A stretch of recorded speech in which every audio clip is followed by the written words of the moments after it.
সারা মাস রোজা থাকার পর, আল্লাহর হুকুম মেনে সারা রাত রোজা রাখার পর, তারপরে ঈদের দিনে জামা কাপড় পরিষ্কার করে, শেরওয়ানি গায়ে লাগাইয়া, পাঞ্জাবি পরে, আতর মেখে, এরপরে ঈদের জামাতে যখন দাঁড়ায় যায়, সে যে মজা পায়, সারা মাস রোজা রেখে ঈদের জামাতে গিয়ে সে যে মজা পায়, যে রোজা রাখলো না, ঈদের দিনে খুব জামা, পাজামা, সেন্ট এগুলো মেখে টেকে প্রথম কাতারে গিয়ে দাঁড়ায় গেছে, ও সেই মজা পাবে না। ওর মনের মধ্যে একটা চোর চোর ভাব থেকেই যায়।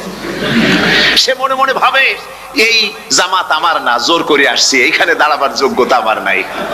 মনের মধ্যে সে একটা অপরাধী ফিল করে, সে ফিল করতে থাকে। সুতরাং রোজাদারের জন্য দুইটা খুশি, একটা হচ্ছে ইফতারের সময়, আর একটা খুশি হবে যখন আল্লাহ তাদেরকে দেখা দেবেন। সুবহানাল্লাহ। এই রোজা আল্লাহ পাক দান করেছেন। আচ্ছা, কি জন্য রোজা আমাদের দিলেন? এই জন্য দিয়েছেন যে একটা মাস পৃথিবীর মুসলমানরা না খেয়ে থাকুক দিনের বেলায়, ওই না খেয়ে থাকার যে খাবারগুলি বাঁচবে, এইগুলি আল্লাহ অন্য কোনো এলাকার মানুষদের খাওয়াবেন নাকি? এই জন্য করেছেন রোজা, এই জন্য করেন নাই। রোজার ফজিলত আল্লাহর নবী বলেছেন, রমজান মুবারকের এত ফজিলত, মানুষ যখন কোন ইবাদত করে, আল্লাহ পাক সেই ইবাদতের নেক আমলের সওয়াব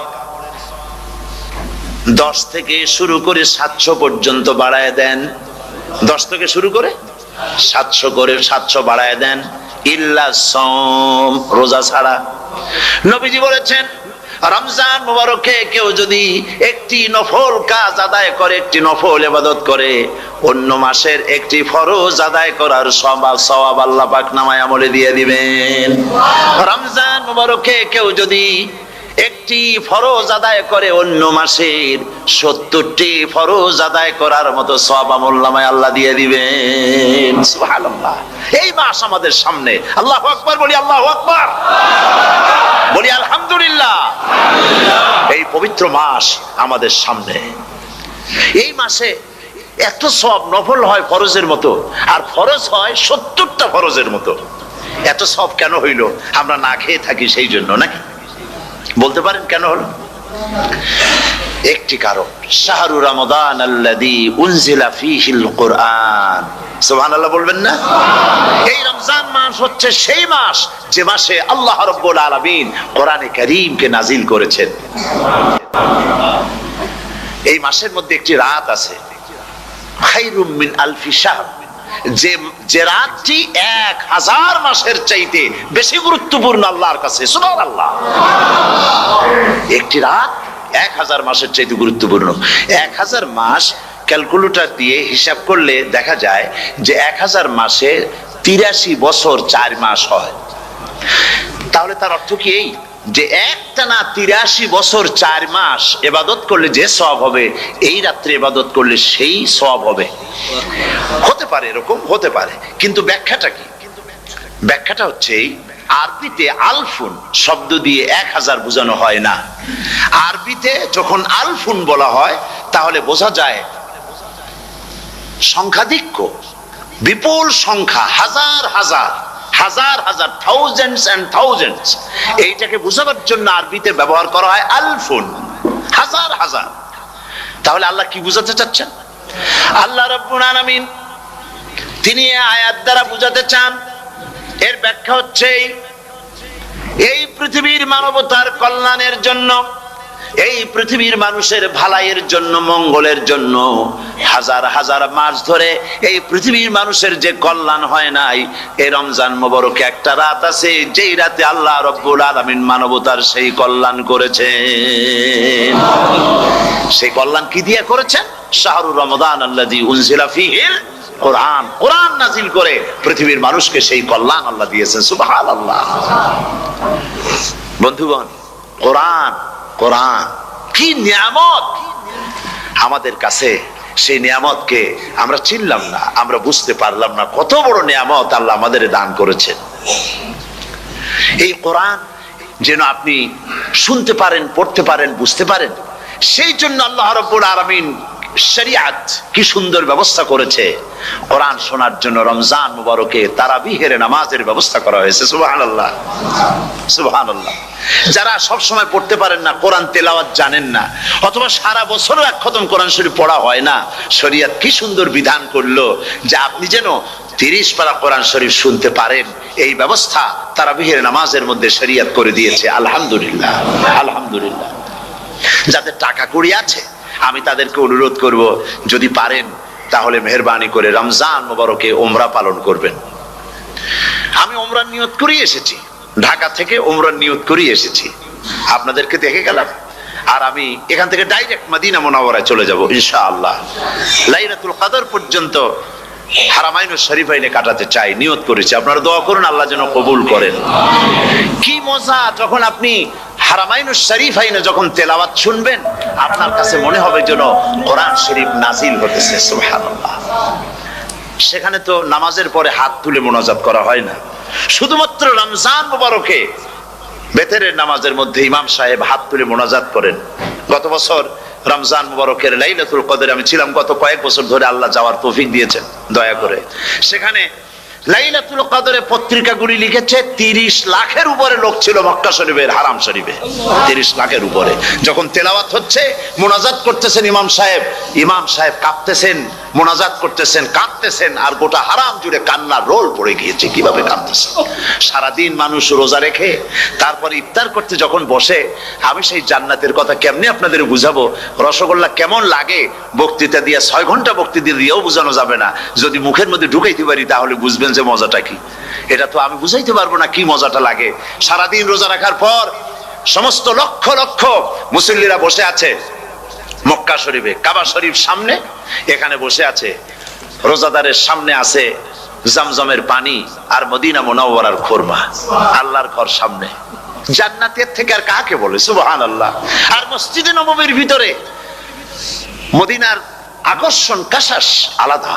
মদিনা শরীফের আপনাকে যদি পাইয়া যায় কোন আরব, কোন মাদানী, আপনারা ছাড়বি না, আদর করে পাশে বসাবে। তোমারে আমি এই জিনিস খাওয়াবো, এইটা দিয়ে ইফতার করাবো, আমার কাছ দিয়ে তুমি উঠতেই পারবে না। আপনাকে জোর করে বসাই দিবে মসজিদে নববীতে, রিয়াদুল জান্নাহ, রাসূল করিম সাল্লাল্লাহু আলাইহি ওয়াসাল্লামের কবর শরীফের কাছে বসে আপনি ইফতার করতেছেন। কত বড় নসিব! সেই জন্য আমি বলি, হলিডে করার জন্য আমেরিকা, সিঙ্গাপুর, হাবিজাবি এই সমস্ত ঘুরে কোনো লাভ নাই। হলিডে করতে চান, রমজান মুবারকে চলে যান হারামাইনুশ শরীফাইন, মদিনা আল মুনাওয়ারা, মক্কা আল মুকাররমা। কপাল খুলে যাবে, জিন্দেগীর সমস্ত গুনাহ খাতা আল্লাহ পাক maaf করে দিবেন। রাসূল করিম সাল্লাল্লাহু আলাইহি ওয়াসাল্লাম বলেছেন, রমজান মুবারকে যে উমরা করলো সেজন্য হজ আদায় করলো। সুবহানাল্লাহ। অন্য রিওয়ায়াতে এসেছে, যে ব্যক্তি রমজান মুবারকে উমরা করলো সেজন্য আমার সাথে হজ আদায় করলো। সুবহানাল্লাহ। তো বলতেছিলাম যে কোরআনে কারীম হচ্ছে একটি বিরাট নিয়ামত। এই নিয়ামত শোনানো হয় রমজান মুবারকে। আমি এবার এসে খুব খুশি হলাম একথা শুনে যে ইস্ট লন্ডন মসজিদ তারা একটা ব্যবস্থা করেছে, সুন্দর একটা রেডিও তারা আবিষ্কার করেছে। না কি করছেন আপনারা? ট্রান্সমিটার তৈরি করেছেন। ওনারা ওখানে রেডিও বিক্রি করেন। আপনারা বহুটা খরচ করেছেন, তারা হাজার হাজার পাউন্ড খরচ করে টাওয়ার বানিয়েছেন এবং একটা ফ্রিকোয়েন্সি তারা নিজেরা নিয়েছেন, আর রেডিওগুলি 125 পাউন্ড করে ওনারা দিচ্ছেন খরচ হিসাবে। এটা যারা নিয়ে যায় ঘরের মধ্যে বসে তারাবিহের তেলাওয়াত তারা শুনতে পাবেন। মহিলারা অনেক সময় আসতে পারেন না, মহিলারা ঘরে বসে শুনতে পারবেন। ওই ইস্ট লন্ডন মসজিদে যত ওয়াজ হবে, তেলাওয়াত হবে, নামাজ হবে, আজান হবে, ওয়াজ হবে, জিকির হবে, সব আপনার ঘরে বসে আপনি শুনতে পারবেন। আল্লাহ রাব্বুল আলামিন এই ইকদামকে, এই পদক্ষেপকে আল্লাহ কবুল করুন, সবাই বলেন আমিন। এবং প্রত্যেকের ঘরে ঘরে এই রেডিও পৌঁছে যাক, আমরা বলি আমিন। আল্লাহ যেন কবুল করেন। আপনি ঘরে বসে মসজিদের সমস্ত প্রোগ্রাম পেতে পারবেন। আর কি সুন্দর সেখানে যিনি তেলাওয়াত করেন, আজান দেন, আলহামদুলিল্লাহ, তার আজান শুনলে পরে তো মনে হয় যে আমি মক্কা শরীফে চলে গেছি, মদিনায় চলে গেছি। আর তেলাওয়াত কত সুন্দর, আলহামদুলিল্লাহ। আল্লাহ তার প্রতি রহম করুন, আমরা বলি আমিন। সুতরাং বলতেছিলাম যে এই পবিত্র রমজানুল মুবারক এটি কি, জিনিসটা কি, জিনিসটা বোঝাবার জন্য আমি বলি, যেমন এই ঘড়িটা এটা কেনার পর 2-1 বছর পর এটা ফাস্ট হয় অথবা কি হয়, স্লো হয়ে যায়। তখন এটাকে সারার জন্য আমরা হসপিটালে দেই। হসপিটাল মানে লন্ডন হসপিটাল না, ঘড়িরও হসপিটাল আছে। তো ঘড়ির হসপিটালে দিলাম, ওরা এটাকে দেখে শুনে ওয়াইলিং করে টরে দিল ঠিক মতো। একবার যদি ঠিক করে দিল, আবার আমার 1-2 বছর চললো, আর কোনো ডিস্টার্ব করবে না, ঠিক কিনা? আপনার গাড়ির ইঞ্জিন যদি কোনো রকমের অসুবিধা করে তাহলে গাড়ির ইঞ্জিনকে ওভারহোলিং করতে হয়, ইঞ্জিন ডাউন দিতে হয়। একবার যদি ইঞ্জিন ডাউন দিলেন, ওভারহোলিং করলেন, তাহলে আপনার এই গাড়ি 5-6 বছরের জন্য আর হাত দিতে হবে না। এই কথাগুলি বুঝতে পারছেন কিনা? সারা জীবন সারা মাস অন্যায় করার পরে, গুনাহ করার পরে মানুষের অন্তঃকরণে কালিমা লেগে যায়। আল্লাহ রাব্বুল আলামিন রমজান মোবারকের একটা ব্যবস্থা করেছেন, ইঞ্জিন ওভারহোলিং এর মতো, ইঞ্জিন ডাউন দেওয়ার মতো আপনার কালকে, আপনার আত্মাকে, আপনার বিবেককে, আমার বিবেককে পরিষ্কার করার জন্য রমজান মাস করে দিয়েছেন। রমজান মোবারকের একটি মাসের কোর্স যদি কমপ্লিট করা যায়, তাকওয়া দিয়ে যদি ভরে দেওয়া যায়, তাহলে বাকি 11 মাস আরামসে চলবে, কোনো অসুবিধা হবে না। নবীজি বলেছেন রমজান মুবারকে মাস আসার সঙ্গে সঙ্গে আল্লাহ রাব্বুল আলামিন তিনি বেঁচে যাওয়া, শয়তানের ওয়াসওয়াসা থেকে বাঁচা খুবই কঠিন। সেই জন্য আল্লাহ পাক বলছেন শয়তানকে বেঁধে রাখা হয়, জান্নাতের সমস্ত দরজা খোলা, জাহান্নামের সমস্ত দরজা বন্ধ হয়ে যায়। এই নিয়ামতের মাস আমাদের সামনে। প্রত্যেকটি যখন কোনো ওয়ার্কশপ হয়, তো ওয়ার্কশপের জন্য এক একটা কি বলে সিলেবাস থাকে। রমজান মুবারক একটা ওয়ার্কশপ, এই ওয়ার্কশপের মধ্যে একটা সিলেবাস আছে, সেই সিলেবাসের নাম হচ্ছে কোরআন। কোরআন কোরআন কোরআন নাজিলের মাসে আমরা কি কোরআন তেলাওয়াত করি? বলেন।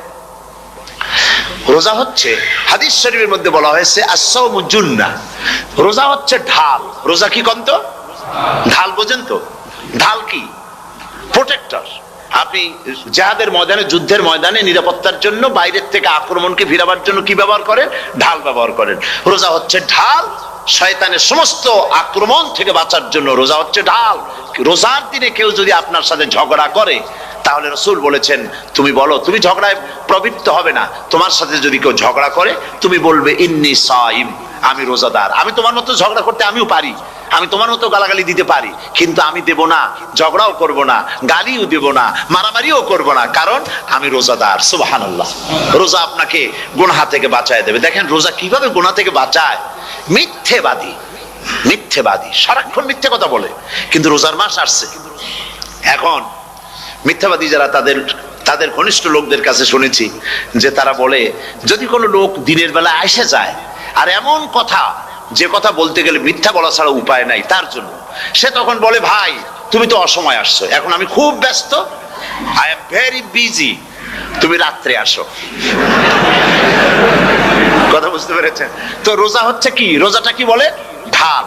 কোন মেয়ে লোকের দিকে চোখ পড়লো, আহা আমি তো রোজাদার, চোখকে সাথে সাথে নিচে নামায় ফেললো। গানের আওয়াজ আসলো, আমি তো রোজাদার, সে গানটা শুনলো না। কাজী সমস্ত গুনাহ থেকে বাঁচার জন্য রোজা একটা বিরাট হাতিয়ার। সুবহানাল্লাহ। এই মাসে আল্লাহ রাব্বুল আলামিন এই মাসটা, এই রোজাটা কেন দিয়েছেন? লাআল্লাকুম তাত্তাকুন, ইয়া আইয়ুহাল্লাযীনা আমানু কুতিবা আলাইকুমুস সিয়ামু কামা কুতিবা আলাল্লাযীনা মিন ক্বাবলিকুম লাআল্লাকুম তাত্তাকুন। হে বিশ্বাসীরা, তোমরা যারা ঈমান এনেছো, শোনো, আমি রোজাকে তোমাদের জন্য ফরজ করেছি, যেমন করে ফরজ করেছিলাম তোমাদের পূর্বপুরুষদের উপরে। রোজা শুধু আমাদের উপরে ফরজ হয়েছে তা না, আমাদের আগে যারা যেসব নবীরা আসছিলেন তাদের উপর রোজা কি ছিল? ফরজ ছিল। সুতরাং এই রোজা তোমাদের উপরে ফরজ, এই জন্য লাআল্লাকুম তাত্তাকুন, যাতে করে তোমরা কি হতে পারো? পরেজগার হতে পারো। কি হতে পারো? পরেজগার, মুত্তাকি হতে পারো, আল্লাহকে ভয় করতে পারো। একমাত্র আল্লাহর ভয় মানুষকে ভালো বানাতে পারে। একটা মানুষ জান্নাতে যাওয়ার জন্য, জাহান্নাম থেকে বাঁচার জন্য একটা জিনিস, কয়টা জিনিস বলেন? একটি জিনিস যদি ভেতরে থাকে তাহলে সমস্ত গুনাহ থেকে বাঁচতে পারে। আর একটি জিনিস যদি না থাকে তাহলে এমন কোনো কাজ নাই পৃথিবীতে যা সে করতে পারে না। সেই কাজটার নাম কি? তাকওয়া। সবাই বলেন কাজটার নাম কি? তাকওয়া। যদি ভেতরে আল্লাহ পাকের ভয় থাকে, রব্বুল আলামিন আমাকে দেখছেন, তিনি আমাকে শুনতেছেন, এই ভয় যদি অন্তঃকরণের ভিতরে থাকে, তাহলে এই লোকটি কোনো গুনাহের কাজ করতে পারবে না, মিথ্যা বলতে পারবে না, ওজনে কম দিতে পারবে না, খাদ্যে ভেজাল দিতে পারবে না, শয়তানি বদমাশি করতে পারবে না। আর যদি এই জিনিসটির অভাব থাকে, যদি তাকওয়া না থাকে তাহলে সমস্ত অন্যায় কাজ সে করতে পারবে। এই জন্য আল্লাহ রাব্বুল আলামিন বলেন রোজা এই জন্য দান করেছে যাতে করে রোজার মাস এই জন্য দিলাম লাআল্লাকুম তাত্তাকুন, তোমাদের ভিতরে তাকওয়ার সৃষ্টি হয়। এই ওয়াজ আমি আপনাদের সামনে অনেকবার করেছি। হযরত ওমর রাদিয়াল্লাহু তাআলা আনহু রাতের বেলায় ঘুরতে ঘুরতে দেখেন এক বাড়িতে আলো জ্বলছে, শেষ রাত। এই রাত্রে বাড়িতে আলো জ্বলে কেন? ভাবলেন কোন অসুখ বিসুখ হলো নাকি। তো উনি কাছে গেছেন, গিয়ে কান পেতে শুনতেছেন। বাড়ির মালিক বুড়ি তার যুবতী মেয়েকে ডেকে বলছে, মা ওঠো, তাড়াতাড়ি ওঠো। কেন? কয় যে সকাল তো হয়ে গেল, দুধ দই এনেছি, আমি দুধ এনে রাখছি, এখন তুমি পরিমাণ মতো সবটা পাত্রে পানি দিয়ে ভরে দাও, তাহলে ওজন বেশি হবে আর আমরা ভালো লাভ করতে পারবো। মেয়ে বলছে, মা তুমি বলো কি, এটা আমার দ্বারা সম্ভব না। কেন সম্ভব নয়? হযরত ওমর এক ফরমান জারি করেছেন, তিনি বলেছেন পানিতে দুধের মধ্যে পানি মিশাতে নিষেধ করেছেন। তাছাড়া রাসূল করিম সাল্লাল্লাহু আলাইহি ওয়াসাল্লাম খাদ্যদ্রব্যে ভেজাল দিতে নিষেধ করেছেন। কাজী হযরত ওমরের এই নির্দেশকে আমি অমান্য করতে পারবো না। মা বলছে, দেখো ওমর এখন তো ঘুমাইতেছে, এত রাত্রে তিনি কি এখানে আসছেন নাকি আমাদের এই কারবার দেখতে, তুমি পানি মিশাও ইচ্ছে মতো। মেয়ে বলছে, মা হযরত ওমর ঘুমাতে পারেন, তার পুলিশেরা, তার গোয়েন্দা বিভাগের লোকেরা ঘুমাতে পারেন, হযরত ওমরের চোখকে ফাঁকি দেওয়া যাবে, হযরত ওমরের পুলিশকে ফাঁকি দেওয়া যেতে পারে, কিন্তু আল্লাহ রাব্বুল আলামিনের চোখকে ফাঁকি দেওয়া যাবে না। আমার পক্ষে সম্ভব নয়, আমি দুধে পানি মিশাতে পারবো না। হযরত ওমর রাদিয়াল্লাহু তাআলা চলে গেলেন, গিয়ে তার ছেলেকে ডেকে বললেন, ছেলে আমি তো এখন বুড়া হয়ে গেছি, আমার বিয়ের বয়স নাই, আমি একটা মেয়ের খোঁজ নিয়ে আসছি, যদি আমার বয়স থাকতো এই মেয়েটার আমি বিয়ে করতাম। সুবহানাল্লাহ, সুবহানাল্লাহ। তো এই মেয়েটা তুমি খোঁজ নাও, যদি বিয়ে না হয়ে থাকে তুমি প্রস্তাব দাও বিবাহের। কি সৌন্দর্য তিনি দেখলেন মেয়েটার মধ্যে, স্বাস্থ্য, রূপ, যৌবন, কি দেখলেন? তাকওয়া। জোরে বলেন না, কি দেখলেন? তাকওয়া। এই তাকওয়া তিনি দেখলেন। এই তাকওয়ার উপরে ভিত্তি করে আমিরুল মুমিনিন, অর্থাৎ পৃথিবীর প্রেসিডেন্ট, খলিফাতুল মুসলিমিন, আমিরুল মুমিনিন হযরত ওমর তার ছেলের জন্য পুত্রবধূ করে তাকে ঘরে নিয়ে আসলেন। সুবহানাল্লাহ। ফায়দা কি হলো? ফায়দা এই হলো, এই মেয়ের গর্ভে যে মেয়ে হলো, সেই মেয়ের গর্ভে ফারুকে সানি হযরত ওমর ইবনে আব্দুল আজিজ রাহমাতুল্লাহ আলাইহির মতো ফারুকে সানি আল্লাহ দান করে দিলেন। সুবহানাল্লাহ ওয়া বিহামদি। এটা নাম হচ্ছে তাকওয়া। এই তাকওয়ার ব্যাপারে হযরত ওমর রাদিয়াল্লাহু তাআলা আনহু তিনি হযরত কাব বিন উবাই রাদিয়াল্লাহু তাআলা আনহুকে জিজ্ঞেস করেছিলেন যে তাকওয়ার একটা ব্যাখ্যা আপনি কি আমাকে বলতে পারেন, তাকওয়ার ব্যাখ্যাটা কি? তিনি বললেন, হ্যাঁ পারি। কি ব্যাখ্যা? তিনি বললেন যে দেখুন, তাকওয়ার ব্যাখ্যা হচ্ছে এই যে সংকীর্ণ একটি রাস্তা, সরু ন্যারো একটা রোড, এই ন্যারো রোডের দুই দিকে আছে কাঁটাযুক্ত লতা পাতা, এই কাঁটাযুক্ত লতা পাতার মধ্য দিয়ে এই সরু রাস্তা দিয়ে আপনি যখন যাবেন তো কিভাবে যাবেন? হযরত ওমর বললেন, আমার জামা কাপড় এইভাবে খুব আটোসাটো করে আমরা যাব, যাতে করে গায়ের চামড়াও না ছেড়ে আমার জামাও যাতে না ছেড়ে যায়। হযরতে কাব বিন উবাই রাদিয়াল্লাহু তাআলা আনহু বলছেন, এটার নামই হচ্ছে তাকওয়া। এটার নাম কি? তাকওয়া। এটার নাম হচ্ছে তাকওয়া। দুনিয়ার অসংখ্য পাপের ভেতর থেকে আপনি চলে যাবেন, পাপ যেন আপনাকে স্পর্শ করতে না পারে। এটার নাম তাকওয়া। বাইন মাছ নিশ্চয়ই খেয়েছেন আপনারা, না লন্ডনে পাওয়া যায় না? পাওয়া যায়। এই বাইন মাছ যারা খেয়েছেন আপনারা, আমি জানি না আপনারা জানেন কিনা, বাইন মাছ কোথায় থাকে? পানিতে থাকে না কাদায় থাকে? মাশাআল্লাহ, বাইন মাছ থাকে কাদার মধ্যে। কিন্তু এই বাইন মাছ যারা ধরেছে তাদের মুখে শুনেছি আমি যে বাইন মাছ থাকে কাদায়, ওকে যখন ধরে টেনে বের করায় কাদার মধ্যে থেকে এক ফোঁটা কাদা ওর গায়ে নাই। এই কলুষিত সমাজ, পাপে ভরপুর, গ্রেট ব্রিটেন, আমেরিকা, পাশ্চাত্য, আমাদের দেশ, সর্বত্র পাপ আর পাপ। এই পাপের মধ্যে বাইন মাছ শুধু খাইয়েন না, ওর কাছ থেকে শিক্ষাও গ্রহণ করেন। ও যেমন কাদার মধ্যে থাকে, কাদা ওর গায়ে লাগে না, আপনিও এই সমাজের মধ্যে আপনি আপনার কাজ চালিয়ে যান, পাপ যেন আপনাকে স্পর্শ না করে। আল্লাহ যেন পাপের থেকে আমাদের বাঁচান। আমরা বলি আমিন, সবাই বলেন আমিন। এটার নাম হচ্ছে তাকওয়া। আর তাকওয়া লম্বা জামায় তাকওয়া হয় না, লম্বা দাড়িতে তাকওয়া হয় না, পাগড়ি একটা বানলেই তাকওয়া হয় না। রাসূলুল্লাহ সাল্লাল্লাহু আলাইহি ওয়াসাল্লাম বলেছেন তাকওয়া হা হুনা, হা হুনা, হা হুনা, তিনবার বলেছেন, বুকের দিকে দেখায় বলেছেন তাকওয়া হা হুনা। তাকওয়া হচ্ছে এখানে।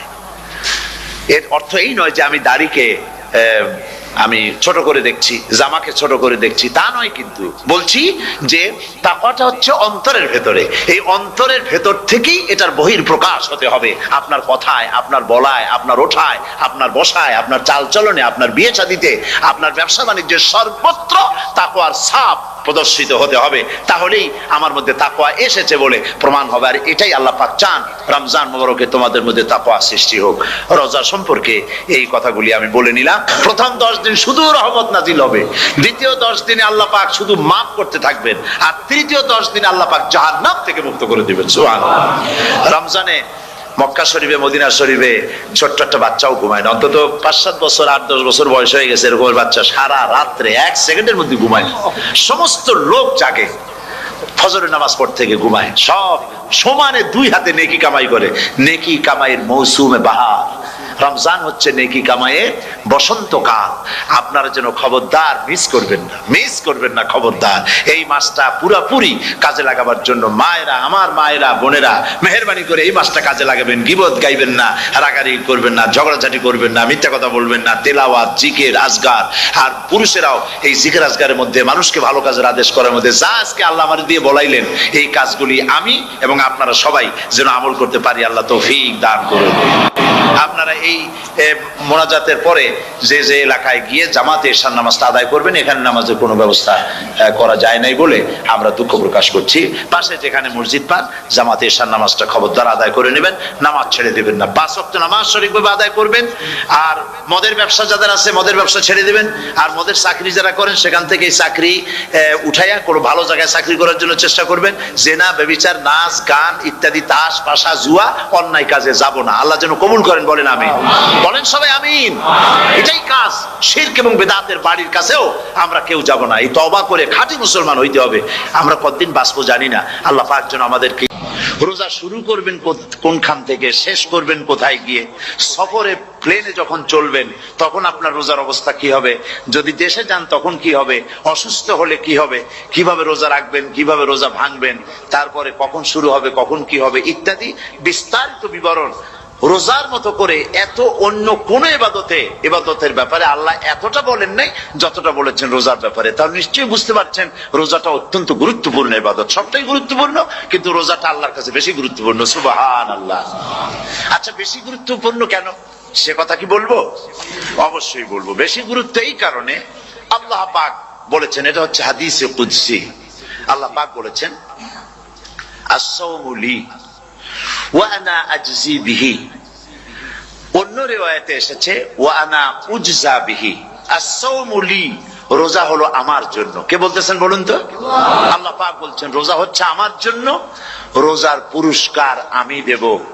অন্য বর্ণনায় এসেছে রোজা আমার জন্য, আর রোজাদারের পুরস্কার আমি আল্লাহ নিজেই পুরস্কার। সুবহানাল্লাহ, সুবহানাল্লাহ।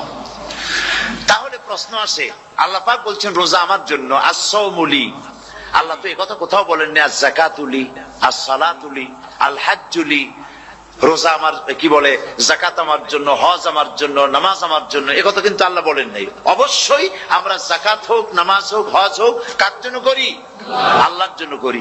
রমজানের ব্যাপারে আল্লাহ খাস করেছেন যে আস-সাওমু লি, রোজা আমার জন্য। এই কথাটার অর্থ কি, তাৎপর্য কি, ব্যাখ্যা কি, সিগনিফিকেন্স কি? এর সিগনিফিকেন্স হচ্ছে এই যে প্রত্যেকটা ইবাদতের 2টি ধরন আছে। কয়টা ধরন বলুন তো? 2টি ধরন। একটি ধরন হচ্ছে বাহ্যিক, আর একটা হচ্ছে আভ্যন্তরীণ। প্রত্যেকটা ইবাদতের 2টি দিক আছে, একটা মানুষকে দেখানো আর একটা ভেতরের।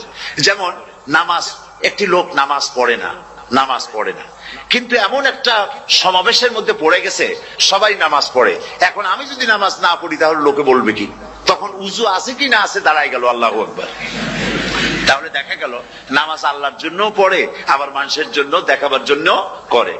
যাকাত এটা দেয় মানুষে, তার নিয়তটাকে আল্লাহ পাক ভালো জানেন। কিন্তু কিছু লোক তেমন আছে যাকাতের নামে লুঙ্গি, আমাদের দেশে আছে, এখানে কি করে আমি জানি না, লুঙ্গি শাড়ি কিনে তারপরে বাড়িতে সব জমা করে এরপরে গরিবদের দাওয়াত দেয় এবং সকলকে দেখায় দেখায় এইভাবে লুঙ্গি দিল শাড়ি দিল, লোকেরা দেখলো যে জাকাত দিল, খুব জাকাত দিয়েছে। কোরবানির ব্যাপারে এভাবে বিরাট একটা গরু কিনলো, কিনে মানুষকে দেখাইলো। চট্টগ্রামে আছে সবচেয়ে বড় দামের গরু একটা কিনে গরুর গলায় মালা একটা পরাইয়া তারপরে শহর ঘুরায়। এখন অবশ্য এটা কমে গেছে আগের থেকে অনেক। মানুষ দেখুক যে ও মুখে এই গরুটা কোরবানি করেছে। এটা কি কোরবানির জন্য হলো না মানুষকে দেখাবার জন্য হলো? হজ টাকা আছে, লোকেরা বলবো কি যে এত টাকার মালিক তাও হজে যায় না, সুতরাং যাই একটু হজ করে আসি। তাহলে হজ করা গেল, আবার মানুষকে দেখাবার জন্য করলো। দুটি জিনিস আছে। কিন্তু একমাত্র রোজা, একমাত্র রোজা, রোজা যদি কেউ রাখে মানুষকে দেখাবার জন্য সকাল থেকে শুরু করে সন্ধ্যা পর্যন্ত না খাইয়া কোনো পাগলও থাকবে না।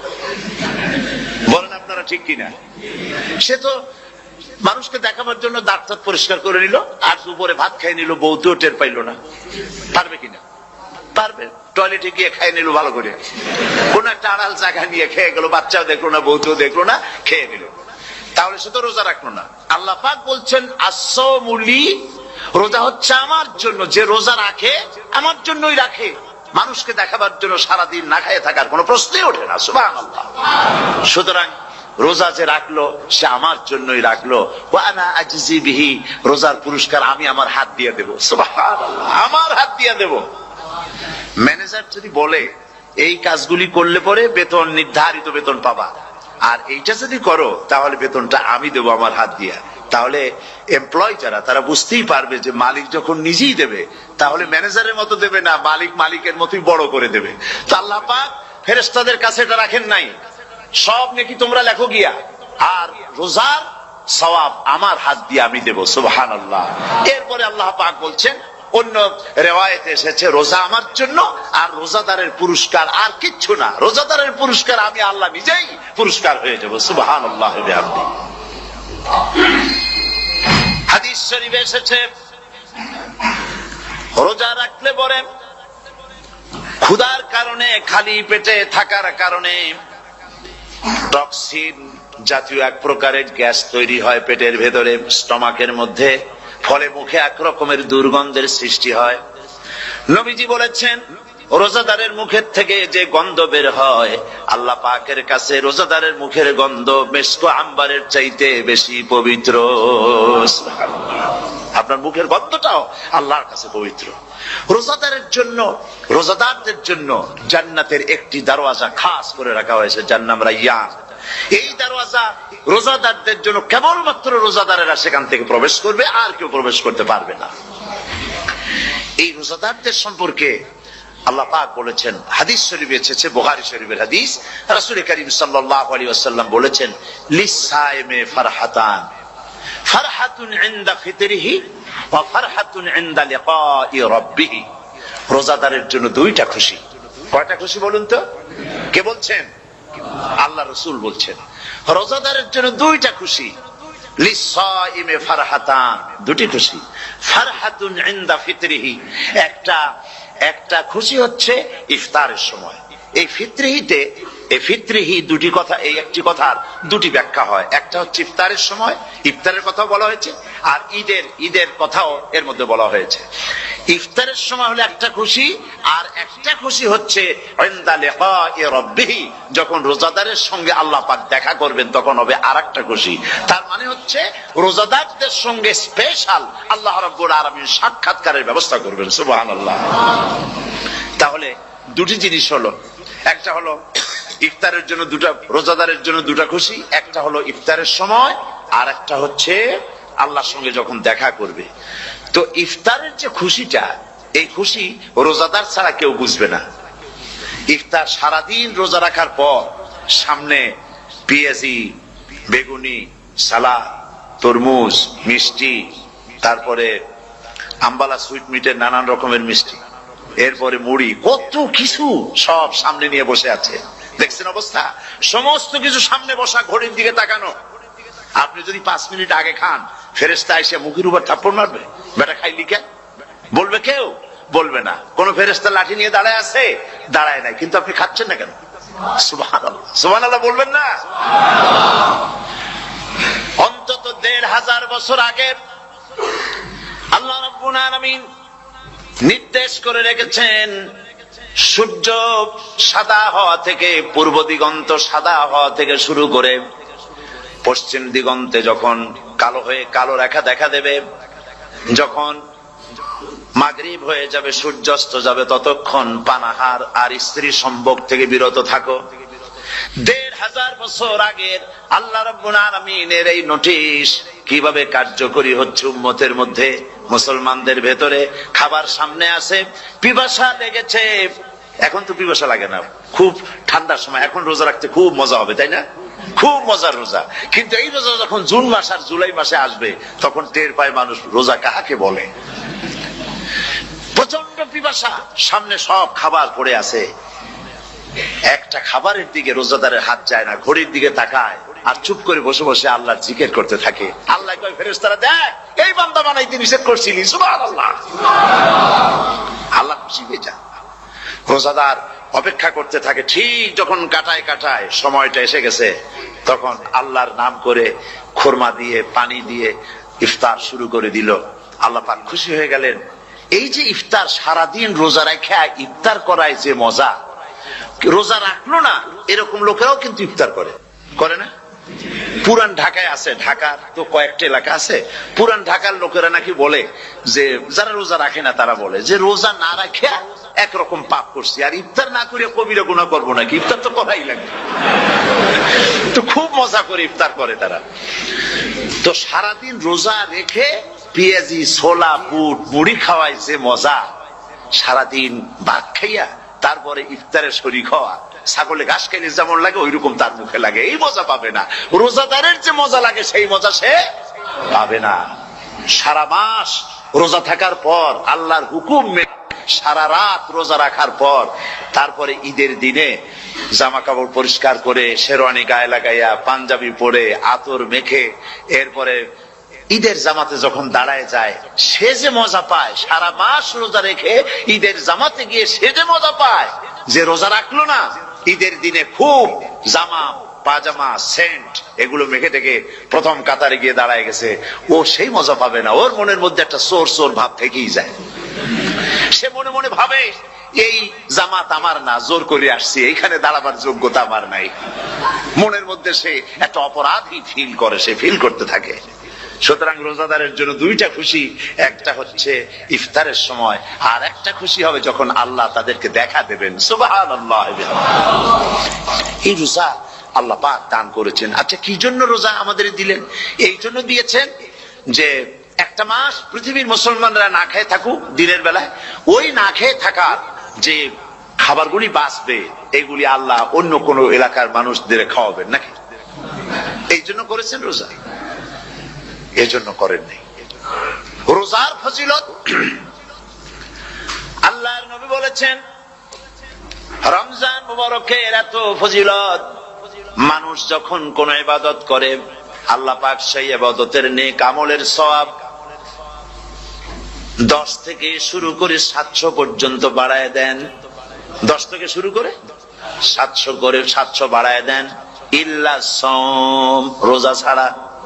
নবীজি বলেছেন, রমজান মুবারকে কেউ যদি একটি নফল কাজ আদায় করে, একটি নফল ইবাদত করে, অন্য মাসের একটি ফরজ আদায় করার সওয়াব আল্লাহ পাক নামায় আমলে দিয়ে দিবেন।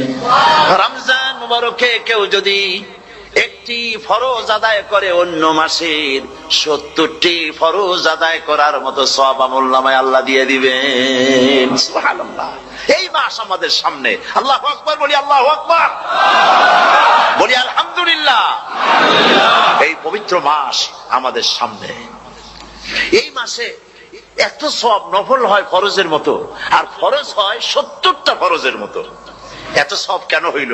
আমরা না খেয়ে থাকি সেই জন্য নাকি? বলতে পারেন কেন হলো? একটি কারণ, শাহরু রমাদান আল্লাযী উনজিলা ফীহিল কুরআন। সুবহানাল্লাহ বলবেন না? এই রমজান মাস হচ্ছে সেই মাস যে মাসে আল্লাহ রাব্বুল আলামিন কোরআনে কারীমকে নাযিল করেছেন। এই মাসের মধ্যে একটি রাত আছে, খায়রুম মিন আলফি শাহর, যে যে রাতটি 1000 মাসের চাইতে বেশি গুরুত্বপূর্ণ আল্লাহর কাছে। সুবহানাল্লাহ। একটি রাত 1000 মাসের চাইতে গুরুত্বপূর্ণ। 1000 মাস ক্যালকুলেটর দিয়ে হিসাব করলে দেখা যায় যে 1000 মাসে 83 বছর 4 মাস হয়। তাহলে তার অর্থ কি এই যে একটানা 83 বছর 4 মাস ইবাদত করলে যে সওয়াব হবে, এই রাত্রে ইবাদত করলে সেই সওয়াব হবে? হতে পারে, এরকম হতে পারে, কিন্তু ব্যাখ্যাটা কি? ব্যাখ্যাটা হচ্ছে এই, আরবিতে আলফুন শব্দ দিয়ে 1000 বোঝানো হয় না। আরবিতে যখন আলফুন বলা হয় তাহলে বোঝা যায় সংখ্যাধিক্য, বিপুল সংখ্যা, হাজার হাজার হাজার হাজার, থাউজেন্ডস এন্ড থাউজেন্ডস। এইটাকে বোঝাবার জন্য আরবিতে ব্যবহার করা হয় আলফুন, হাজার হাজার। তাহলে আল্লাহ কি বুঝাতে চাচ্ছেন?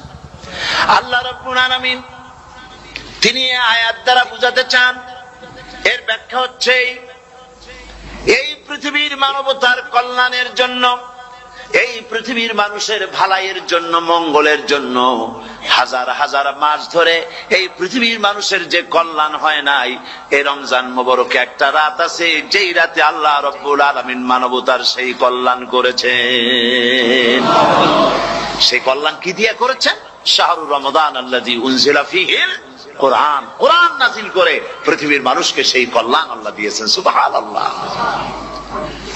বন্ধুগণ, কোরআন, কোরআন কি নিয়ামত আমাদের কাছে! সেই নিয়ামতকে আমরা চিনলাম না, আমরা বুঝতে পারলাম না কত বড় নিয়ামত আল্লাহ আমাদের দান করেছেন।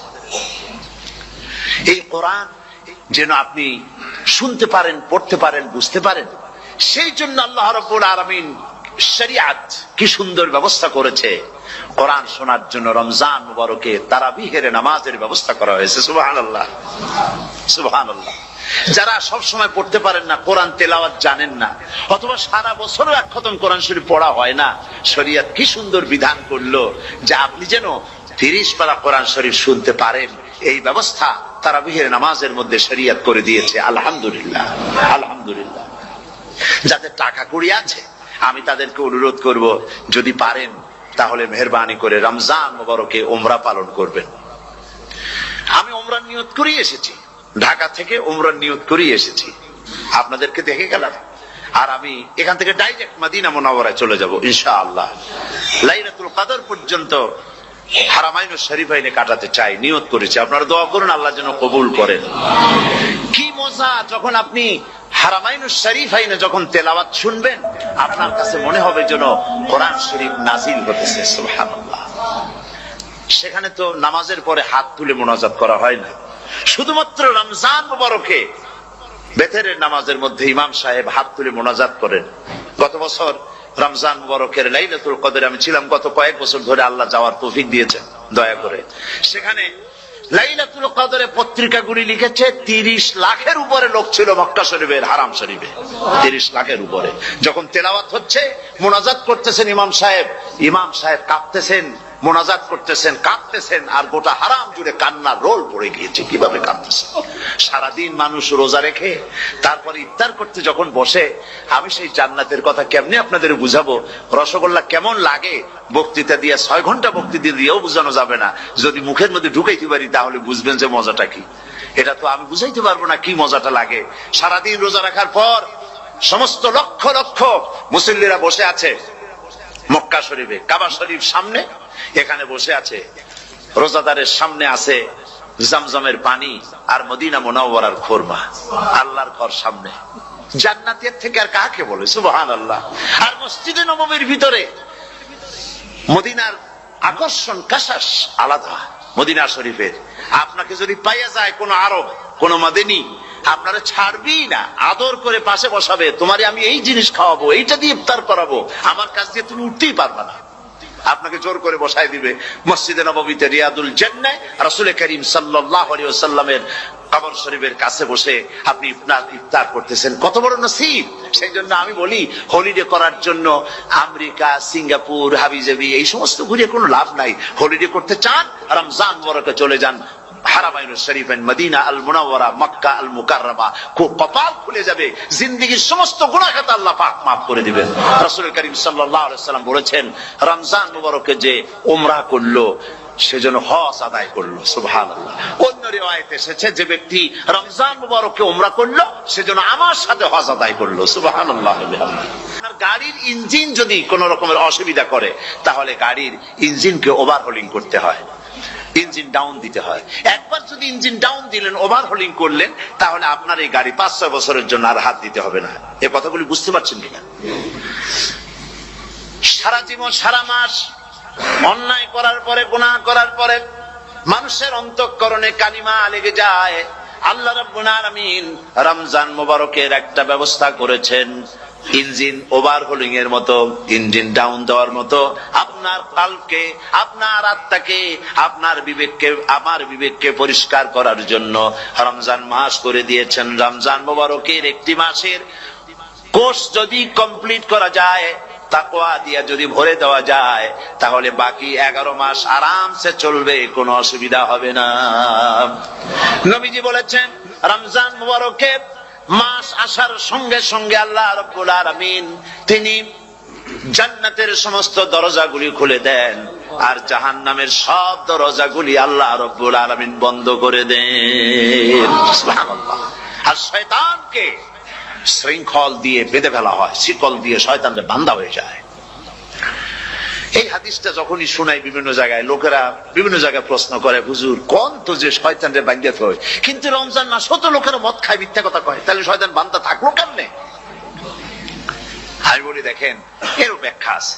এর ব্যাখ্যা হলো এই, কোন কোন ঘড়ি আছে একবার চাবি দিলে 6 মাস চলে, আর একবার চাবি দিলে 2 বছর চলে, আবার চাবি দিলে লাইফ চলে যায়।